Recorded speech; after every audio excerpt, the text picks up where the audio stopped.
अस्सलाम वालेकुम दोस्तों, क्या हाल चाल है। उम्मीद करता हूँ सब ठीक होंगे, खैरियत से होंगे।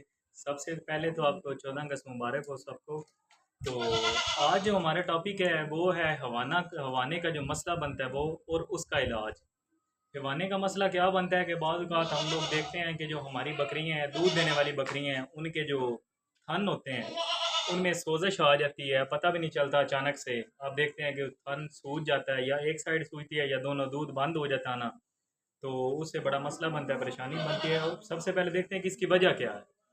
इसकी वजह दो होती हैं। एक तो जब हमारी बकरी प्रेग्नेंट होती है, बकरी हमारी प्रेग्नेंट होती है, वो 2-3 माह तक दूध देना मतलब कि देती रहती है। तो बाज़ तो बकरी के जो पहले बच्चे हैं वो पीते रहते हैं, या हम दूध खुद निकालते रहते हैं। तो उससे वो मतलब कि 2-3 मंथ के बाद जब हम दूध को निकालना छोड़ते हैं, बकरी अपना दूध सुखाती है। सुखाने के बाद जब बकरी 5 माह की गबन हो जाती है और वो सूने के करीब आती है, वो बच्चे डिलीवर करने के करीब आती है, तो आप देखेंगे जब वो दूध उतारती है, वो दूध अपना हवाने में उतारती है, तो उसका एक थन बहुत ज़्यादा सूज जाता है। तो गिल्टियाँ बीच में आपको नुमायाँ होती हैं, एक थन छोटा हो जाता है। वाज़े आपको फ़र्क पता लग जाता है। उसका इशू यही है कि जब आपकी बकरी 4 मंथ की प्रेग्नेंट हो गई है, तो आप अगर दूध खुद इस्तेमाल नहीं भी करते हैं, उसके बच्चे नहीं हैं, वो बच्चों को दूध नहीं पिलाती, तो आपने करना ये होता है कि आप 1 दिन या 2 दिन छोड़ के अपनी गब्बन बकरी का दूध निकाल लिया करें। निकाल, बेशक आप इस्तेमाल ना करें, वो इस्तेमाल करने वाला होता भी नहीं, उसका जायका वगैरह चेंज होता है, कलर चेंज होता है, आपको वाज़ह पता चल जाता है। तो दूध आपने वो वेस्ट कर देना होता है। तो तकरीबन 4 मंथ तक आपने अपनी बकरी का जो हवाना है उसको आपने खाली रखना है। मतलब कि 2 दिन के बाद, 3 दिन के बाद आपको नज़र आ रहा है कि दूध ज़्यादा इकट्ठा हो गया, बकरी आपकी आवाज़ार हो रही है, तो आपने दूध निकाल देना है। अगर आप दूध नहीं निकालते, जब बकरी बच्चे डिलीवर करने लगती है, उससे 1-2 दिन पहले वो दूध उतारती है, तो दूध में आपको पता चलता है कि सोजिश बनी हुई है, गिल्टियाँ सी बनी हुई हैं। तो ये सिर्फ वो पहले दूध की वजह ही है कि जो थन रहते हैं और वो ख़राब हो जाते हैं। थन ख़राब हो जाते हैं, वो उसमें सोजिश बना देते हैं, गिल्टियाँ बना देते हैं।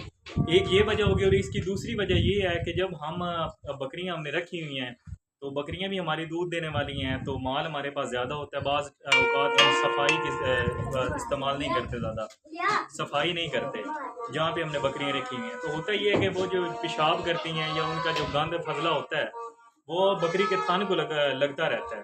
तो उससे उसको वायरस भी बन जाता है, जरासीम लग जाते हैं। वो जरासीम की वजह से बकरी के थनों में अक्सर बाज़ औक़ात बहुत कॉमन ये बीमारी है कि थन सूज जाते हैं। फिर बंदे डॉक्टरों के पास भागते हैं कि भाई हमारी बकरी का तो थन ख़राब हो गया है, बच्चे हैं दूध पीने वाले हैं, वो दूध नहीं दे रही, आवाज़ारी आपको बन जाती है। तो इसमें दो नुस्खे आपको बताऊंगा।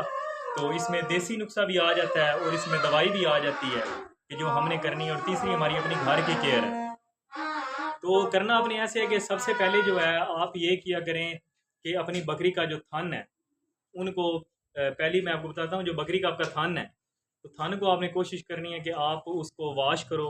आपको पता चल कि उसमें गिल्टियाँ बन गई हैं, तो आपने ऐसे करना है, बकरी के थान को नीम गर्म पानी लेना है, उसमें थोड़ा सा नमक डालना है। नमक डाल के आपने बकरी के थान को अच्छे से वॉश करना है, अच्छे से धोना है। वो आपने करना है, एक बार सुबह कर दें, एक बार शाम कर दें, उससे काफ़ी फ़र्क पड़ेगा। और दूसरी जो उसके साथ आपने मेडिसन देनी है, दवाई देनी है, तो वो दवाई मैं आपको सिरप एक बताऊंगा जिसका नाम है वेब्रासोल। वेब्रासोल सिरप है, वो आपने देना है। वो ऐसा है कि जो आप लेंगे तो उसके ऊपर उसकी क्वांटिटी लिखी होती है, मतलब कि 5 मिलीलीटर जो आपने सिरप लेना है, और उसमें 15 या 20 मिलीलीटर पानी डाल के तो आप एक इंजेक्शन बना दें। एक इंजेक्शन बना के आप बकरी को दे दें।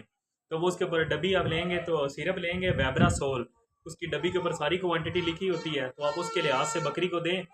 और अपने थन को 2 टाइम वॉश भी करें बकरी के। तो इंशाल्लाह आपको पता चलेगा कि 2 दिन के अंदर अंदर आपकी बकरी बिल्कुल ठीक हो जाएगी।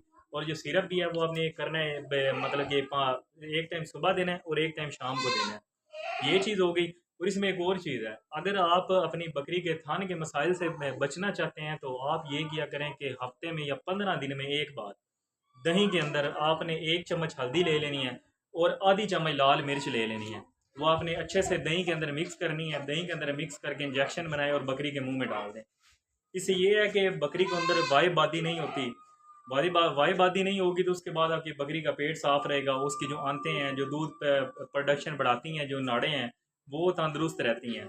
उससे बकरी को भी मसला मसाइल नहीं कोई होता। एंटीबायोटिक होती है हल्दी, और मिर्चों का बहुत ज़्यादा फ़ायदा है। दही जो है वो भी अच्छी होती है। दही में हल्दी, 1 चम्मच हल्दी, आधा चम्मच लाल मिर्च आपने दही के अंदर मिक्स करना है, थोड़ी सी दही ले लें आप और उसको टीके के अंदर डाल के बकरी के मुंह में डाल दिया बोतल के साथ, ऐसे भी करना है। तो अगर आपको ये मसाइल आप देख रहे हो कि होता है, ये आप दे दिया करें। तो इंशाल्लाह 2-3 नुस्खे जो मैंने आपको बताए हैं ये बहुत अच्छे हैं, इस्तेमाल किए हुए हैं। इंजेक्शन की तरफ हम नहीं जाना चाहते और ना ही इंजेक्शन लगाना चाहिए और ना ही मैं रिकमेंड करता हूँ। वो इसलिए नहीं करता कि बाज़ औक़ात तो हम लेते हैं, कोई चीज़ देते हैं तो उसका बाज़ औक़ात बड़े मसाइल बन जाते हैं उनसे। ये है कि गबन बकरी आप उसे दे देंगे तो वो बच्चा भी गिरा देती है इंजेक्शन लगाने से, या कोई भी तकलीफ़ उसे देंगे तो ख़राब हो सकता है काम। इसलिए आप देसी नुस्खे इस्तेमाल किया करें, अपने घर के जो टोटके हैं वो इस्तेमाल किया करें, जिससे आपको फ़ायदा भी होगा और आपके जानवर को भी फ़ायदा होगा। तो ये थोड़ी सी वीडियो थी, उम्मीद करता हूँ आपको हमारी वीडियो अच्छी लगी होगी। अगर अच्छी लगी है तो हमारे चैनल गोट केयर ऑफिशियल चैनल को सब्सक्राइब करें, लाइक करें, शेयर करें, कमेंट करें। शुक्रिया। अल्लाह हाफ़िज़।